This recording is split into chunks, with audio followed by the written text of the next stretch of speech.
नमस्कार, बिहार मिथिला न्यूज़ में आपका स्वागत है। मैं हूं मनोज और लगातार हम आपको दिखा रहे हैं कि 2024 चुनाव को लेकर के जिनके कंधों पर सबसे बड़ी जिम्मेवारी होती है जिले की पार्टी को मजबूत करने के लिए, उनकी क्या भूमिका है, उनका क्या विश्लेषण है। जनता और नेता जो कहती है वो तो खुलकर नहीं बोल सकते अपने जिलाध्यक्ष अपने नेताओं के खिलाफ, लेकिन उनकी बातों को, उनकी भाषाओं को, उनकी भावनाओं को हम आप तक पहुँचा रहे हैं अपने कार्यक्रम के माध्यम से। जिला अध्यक्ष की क्या है भूमिका, कैसे जीतेगी चुनाव। अब चलिए जनता दल यूनाइटेड का। इससे पहले हमने भाजपा, कांग्रेस और राष्ट्रीय जनता दल के जिलाध्यक्षों के कार्यों की समीक्षा कर चुके हैं। अब हम जदयू की करेंगे। जदयू की जिला अध्यक्ष की बात करें तो 2-3-4 वर्षों पर बदलते रहते हैं जिलाध्यक्ष।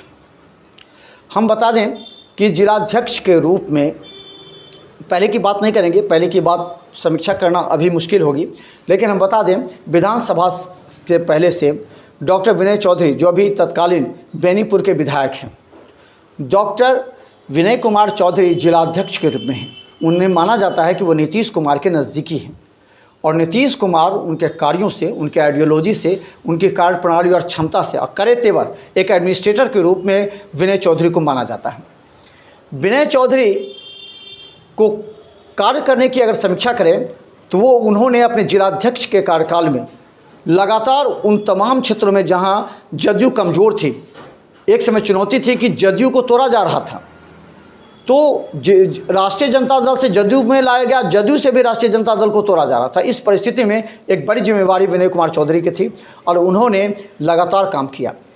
उन्होंने जो कार्य करने वाले नेता नहीं थे उस पर कार्रवाई की, उन्हें बताया, औकात बता दिया कि ये जदयू है, नीतीश कुमार की पार्टी है, इसमें अगर काम करेंगे तो आप पार्टी पद पर रहेंगे, अगर नहीं काम करेंगे तो आप प्रखंड पंचायत के कोई जिलाध्यक्ष नहीं रहेंगे। इसलिए आपकी जिम्मेवारी है कि बूथ स्तर पर कार्यकर्ताओं को मजबूत करें, क्योंकि ये भी सत्य बात है कि जदयू अपने आप पे यानी अपने स्तर पर जीत नहीं दिला जा सकती जब तक वो किसी अन्य दलों का सहारा न लें।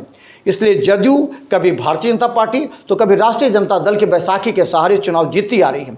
ऐसे में पार्टी को धीरे धीरे मजबूत करना पार्टी के नेताओं की जिम्मेवारी होती है। इसके बाद हम आपको बता दें कि विनय कुमार चौधरी के बाद जिलाध्यक्ष की जिम्मेवारी की बात चली तो उसमें गोपाल मंडल का नाम आया। ये सभी जानते हैं कि गोपाल मंडल मोहम्मद अली अशरफ फातमी के काफ़ी करीबी हैं। जब उन्हें जिलाध्यक्ष बनाया गया तो पार्टी के कई बड़े नेताओं को आक्रोश भी हुआ। दरभंगा के कई बड़े नेता नहीं चाहते थे गोपाल मंडल जिलाध्यक्ष बने, क्योंकि उन्हें किसी खास पॉकेट का समझा जाता था। लेकिन गोपाल मंडल ने अपनी जिम्मेवारी निभाते हुए सबसे ज़्यादा उनकी जो जिम्मेवारी होती है वो जदयू को जो पहले विनय चौधरी ने मजबूत कर रखा है उसको मेंटेन करना और 2024 के चुनाव की तैयारी करना। अब जरा समझिए गोपाल मंडल के लिए चुनौती कितनी थी। जब उन्होंने पदभार किया तो उनके सामने चुनौती थी कि जदयू के कई ऐसे बड़े नेता हैं जिसमें एक नेता कहे जाते हैं मोहम्मद अली अशरफ फातमी, दूसरे कहे जाते हैं संजय झा। ये जदयू के दो बड़े नेता दरभंगा में पूरी तरह पकड़ रखते हैं कार्यकर्ताओं और नेताओं पर। इन दोनों के बीच सामंजस्य स्थापित करते हुए गोपाल मंडल को चलना चाहिए था और चले भी। जब भी संजय झा दरभंगा आते हैं तो आप गोपाल मंडल जी को उनके साथ देखिएगा। मोहम्मद अली अशरफ फातमी के साथ भी पहले दिखते थे, लेकिन बीच में पता नहीं वो अपने आप को कुछ अलग करते महसूस किए हैं, जिसका खामियाजा उनको भुगतना पड़ा कि उनके खिलाफ ही पार्टी के कुछ लोगों ने जो मोहम्मद अली अशरफ फातमी के नज़दीकी माने जाते हैं उन लोगों ने भी विरोध कर दिया पुराने समता पार्टी के नाम पर। अब सवाल ये है कि गोपाल मंडल के कंधों पर जो जिम्मेवारी है 2024 के चुनाव में कितना पूरा कर पाएंगे। गोपाल मंडल को सबसे बड़ी जिम्मेवारी होगी कि वो 2024 के चुनाव के लिए पार्टी के अधिकृत प्रत्याशी अगर घोषित होते हैं तो उनसे पहले बताना कि देखिए जिले में किस किस विधानसभा में जदयू मजबूत है और उसके जो संभावित प्रत्याशी हैं उनके सपोर्ट में वोट बैंक मौजूद है। ये दिखाना पड़ेगा गोपाल मंडल को, जो अभी तक गोपाल मंडल दिखा नहीं पा रहे, क्योंकि गोपाल मंडल अपने में इतना ज़्यादा उलझे हुए हैं वो समझ नहीं पा रहे हैं। याद कीजिए जब दरभंगा में एक कार्यक्रम था धरना स्थल पर, पार्टी के राष्ट्रीय अध्यक्ष पहुंचे थे, उस समय देखिए मोहम्मद अली अशरफ फातमी ने कंट्रोल कर लिया था मंच पर। उसके बाद राष्ट्रीय अध्यक्ष और संजय झा को बाहर बैठना पड़ा, जिन्हें फातमी बुलाते रहे। याद होगा आपको वो दृश्य। तो इसी परिस्थिति में गोपाल मंडल के खिलाफ भी चला था। गोपाल मंडल जो पोस्टर बनवाए थे, जो पोस्टर बनवाया गया था उसमें कहीं ना कहीं संजय झा की अवहेलना की गई थी। तो इसके बाद से राजनीति तेज हो गई थी। इसके बाद गोपाल मंडल जिलाध्यक्ष अगर बने रहते हैं तो उनकी अभी जिम्मेवारी है कि दोनों को संतुष्ट करेंगे, दोनों के कार्यकर्ता नेताओं को संतुष्ट करेंगे, क्योंकि दरभंगा में से सैकड़ों नेता हैं जिनका सीधा संपर्क संजय झा के साथ हर समय होती है या फिर मोहम्मद अली अशरफ फातमी के साथ होती है। ऐसे में दोनों के बीच समन्वय स्थापित करना एक बहुत बड़ी चुनौती गोपाल मंडल को है।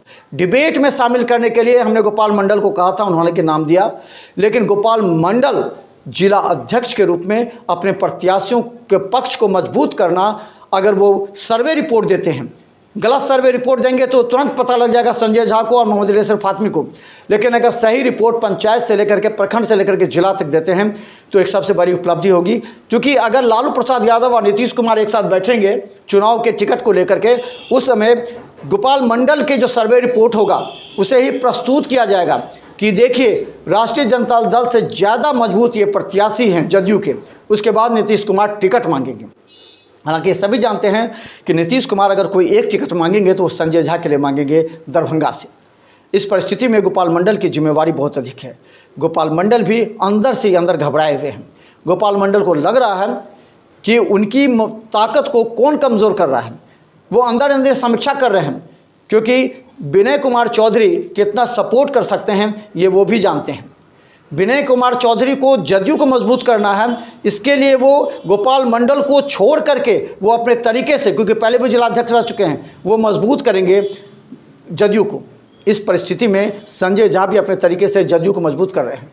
तो ऐसे में तो गोपाल मंडल का कर्तव्य बनता है कि वो दरभंगा में जदयू को बूथ स्तर से लेकर के मजबूत करे, लेकिन कितना कुछ कर पाएंगे, बड़ी चुनौती हम पूछेंगे उनसे भी। देखते रहिए बिहार मिथिला न्यूज़, क्योंकि हमने लगातार तमाम राजनीतिक दल के जिलाध्यक्षों को दिखाया, क्योंकि प्रत्याशी से पहले जिलाध्यक्ष का विश्लेषण काफ़ी अधिक है और इसी पर हम जनता के ओपिनियन भी चाहेंगे।